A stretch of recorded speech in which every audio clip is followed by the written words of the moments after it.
Now, let's see how we can fix these problems at home. You don't have money to visit a doctor. You don't have a way to visit a doctor, or maybe to find a way to do away with the anxiety. What are you going to do at home to fix these issues? Because maybe your relationship now is at stake, because every time you need to make love, you're feeling like you want to make love, but when you make that love, you don't feel it. So you're thinking that your man is not good in bed. Or you're a woman, you're feeling like you need to make love. This is a relationship at stake. You go, you cuddle your man, you do all the romance thing, and you make love. And after making love, you feel like, oh, this woman is not good in bed. Let me tell you, you will realize that 70% of people who feel that their relationship in bed is not right is always because of anxiety. It is always not correct. They are always anxious about something else. It is not because their partner is wrong or they are bad in bed, but it is because they go to it with what can I call it? A fiction mind, kind of. You're going to make love not because you need it, but there's a push, there's anxiety pushing you and lying to you that that's what you need. So you find that a lot of relationships, 70%, people complain about their partners in bed, but it is not their partner in bed, it's anxiety in them that is causing their relationship. So how can you solve such kind of cases? How are you going to solve these problems to make sure that you are not going to ruin your relationship with the false information that is building up in your brain because you are anxious, because there's something that is not happening right, but in real sense, everything is just right. You are the one who's having a problem. Number one, let go of things that disturbs your mind. Like, for example, just be kind. Don't try to respond to bad things that are happening around you. Somebody, throws something in a place where they're not supposed to be thrown. Don't take it as a permission to yell at them, to shout at them. Don't feel like, how are people? Some people, some people don't just think like, you don't have to respond to a negative thing with negativity. You've got to do what is right. If somebody is pushing something in a place that is not right, you either need to remind them with kindness or take charge and remove it there and place it at the right place. So you've got to let go things. Somebody misused you, as people say it, but for me, I've never seen anyone being misused in relationship, because all the relationship, the things we do in them, we always permit people to do them with us. And once they have been done, and then people dump you or you dump them, we feel that we've been used. We are not being used. But if you're in that state, you're feeling that you've been used, you've got to let it go. You've got to bring yourself to the healing place. Bring yourself to the left side of your hand and let you heal and let go this. It will help you to remove anxiety from yourself. Number two, stay away from news and social media. Look, most of us have never known that social media is costing your relationship. And this is how it costs your relationship. You are anxious to be like a certain couple you see on social media. You're anxious that your boyfriend be like a certain celebrity that you see as a news anchor. You're like, why is my boyfriend not cladding in that suit? I like Bernard Dong, or I like so-and-so. I like, so-and-so news anchor, or this guy or that guy. Why can't my boyfriend be like him? Or, oh, I wish our relationship was like theirs. Look at how they look good. Now they're in Dubai, Last time they were in Paris. All this happens because of the social media. And something that happens is sometimes what we see on news or what we see on social media is not the real representation of what is on the ground. The Kenyan says that vitu kwa ground ni tofauti. Vitu kwa ground ni tofauti. Like, whatever is in reality is so different from what you're seeing on social media. So get yourself away from it. Let it not distract you to destroy a relationship that is really working so perfectly. So try to avoid them. Try to avoid news. Try to avoid social media. Try to avoid pretending or wanting to be like. Just be you. That is what God has made you to be.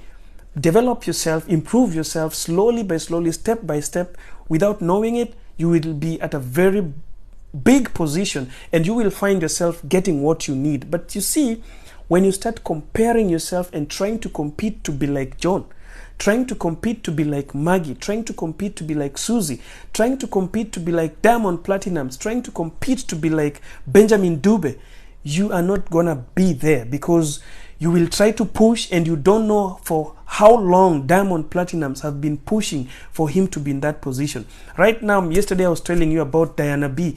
Diana B has just gotten herself up and now she's rapping. So some people in maybe 2 months or 6 months will be trying to compete Diana B. You don't know what stress she's gone before coming out to be launched to be a rapper. So don't compete, don't compare. Stay away from social media, live your real life, live your personal life. All right?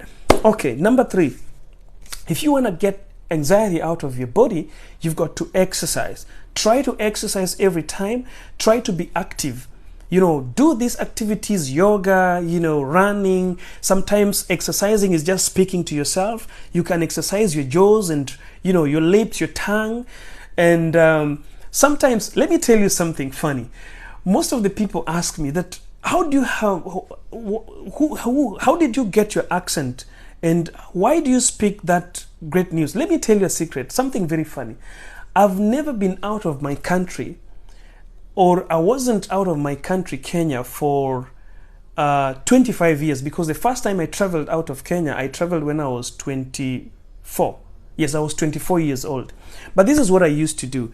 I used to have people who used to motivate me and inspire me. So I used to try to become what they are by trying to do what they used to do. I used to read a lot and I used to watch a lot of movies, especially Nigerian movies. Some people used to say that Nigerian movies belongs to women. Once you accept to be put in a garbage, in a dustbin or a certain box, that this thing belongs to this community, this one belongs to this, you will never learn. My best I can say accent motivator was Desmond Elliot. Desmond Elliot is an actor, a Nigerian actor who speaks very great English. So I would memorize every character that Desmond Elliot was playing in Nigerian movies. And then I had Michael. Michael is a Ghanaian actor as well who used to act with Nigerians. So he used also to speak a good English. So I had a cousin of mine called Ayub. So Ayub used to memorize Michael's and I would take Desmond and we would act, we would do drama. The 2 people of us. And I remember one of the greatest movie that Desmond Elliot acted with Genevieve. And Genevieve's father was Pete Odochi. And Pete Odochi used to, was so cruel about this relationship and all that. If you remember those Nigerian movies, they used to be so great. So there's a time they acted, I think this movie was, I don't know what the name was. Is it True Love? I guess it's True Love. That Desmond Elliot acted with Genevieve and Pete Odochi and this Mama G. And all the rest. So there was a lot of things in it. So we used to do that. I used to do that, and every time, and I was still young. So I trained my lips to be active, to pronounce the English words properly. I never went to somewhere to study it. I did it by myself. So sometimes you've got just to train your tongue, train your lips, train your ear, train your eyes, train your hands, do some exercise. It will remove the anxiety. For example, you see, if you're seeing somebody speaking so well Swahili or speaking so well Dholuo, and you're like, how is she speaking? It will get you to be anxious. You will be anxious to want to know how they are doing. So how are you going to tame that? You will start to train yourself. You will start to train yourself. Start to reading some Dholuo, reading some Swahili, and go to the dictionary, see how the pronunciation is. I think Swahili, it's kamusi, not dictionary. So once you get to understand that, it will be so easy for you to get it. So number 4, control your sleep and your diet. Guys, try as much as possible. I know there are so many people who might not get space or chance to sleep for 6 hours or 7 hours in a night. But if you can get 7 hours of sleep, It will remove anxiety from your life. Get 7 hours of sleep and control your diet. I will tell you something about diet. You see, guys, when I left Kenya coming to Bahrain, I was so fit. I was so strong. I could carry loads, like 50 bags of cement. I used to carry it so lightly. It wasn't a thing. But then I stayed in Bahrain for 2 years. After 2 years, I felt that I was becoming weaker by day.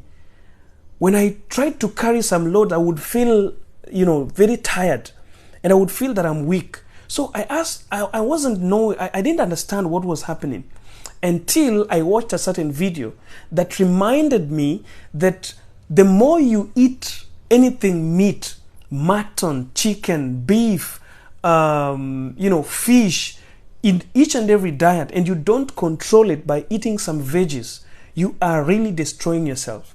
You are really interfering with your energy and the source of your stamina. So I realized that for 2 years in Bahrain, it is very difficult to get vegetables. And in Africa, like in Kenya, in my country, getting chicken or maybe getting beef is always like a Christmas. So you are feeding on leaves.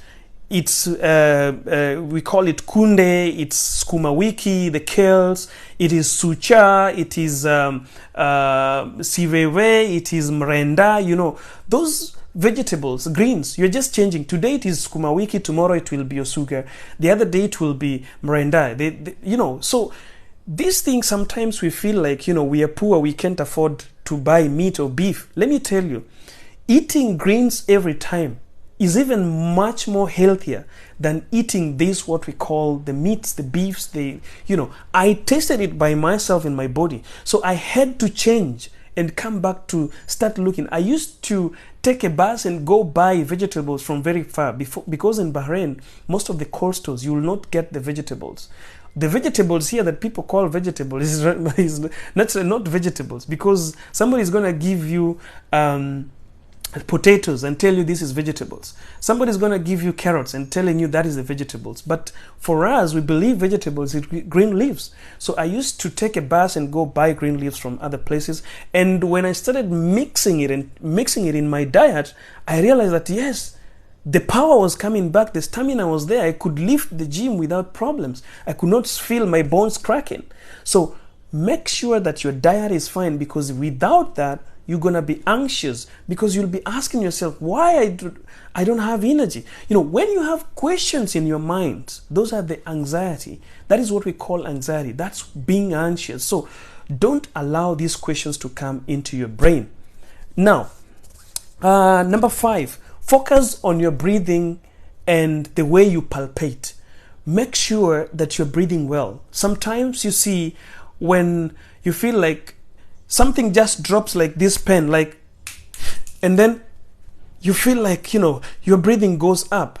Maybe somebody's driving, or you're the one driving a car, and something passes thereby. Yes, your breathing will change. But if it is changing all of a sudden, you've got to think that there's a problem. Look at the way you are, breathing, and if there's a problem, try to do meditation, which is a very, big medicine that people don't know. Meditate, try to focus in a same place. How I do my meditation, sometimes I draw something on the wall, a very small thing, I just draw it on the wall, and then I focus looking at it until it will disappear. Sometimes you can go outside, sit down there, and look at the stars. Focus in one star or maybe the moon until it disappears. That's what we call the biggest kind of meditation. It calms your body and releases all the tensions from your mind. When it disappears, it is not really disappearing. But the thing is, your mind refreshes, so you're not thinking about that star, you're not thinking about that moon. It is there and your eyes is seeing it, but you cannot see it. That's what we call a total meditation. So try to do that. Number 6, reduce drinking, stop smoking if you can, stop drinking if you can. But if you're a drunkard and you can't stop it, try to reduce it. Try to do things that, can help you get out of drinking and smoking. Because this is what happens. Every time you have a problem, anxiety starts, it will send you to drinking. You will drink alcohol, you will smoke. This is what happens. Or you will take coffee, caffeine into your bloodstream. Yes, it will stop you from thinking that. But once your body comes back to normal and the alcohol disappears from your body, you will get back to the square board. You will get back to where you started when you were drinking. So control your drinking. If you can, get out of it completely. All right. Number 6, which is the last one. Guys, like I said when I was starting this, I'm not a doctor. I'm not a professional physician or medically trained or anything. What I was doing here was doing this as a life coach. What happens in your life? So what you can do that will help you the best to deal with anxiety: seek medical attention. Find a professional who is medically certified, who is a physician, a doctor. Go to hospital, try to explain your situation. They can prescribe drugs, or they can take you through a training that will help you to delete anxiety from your life.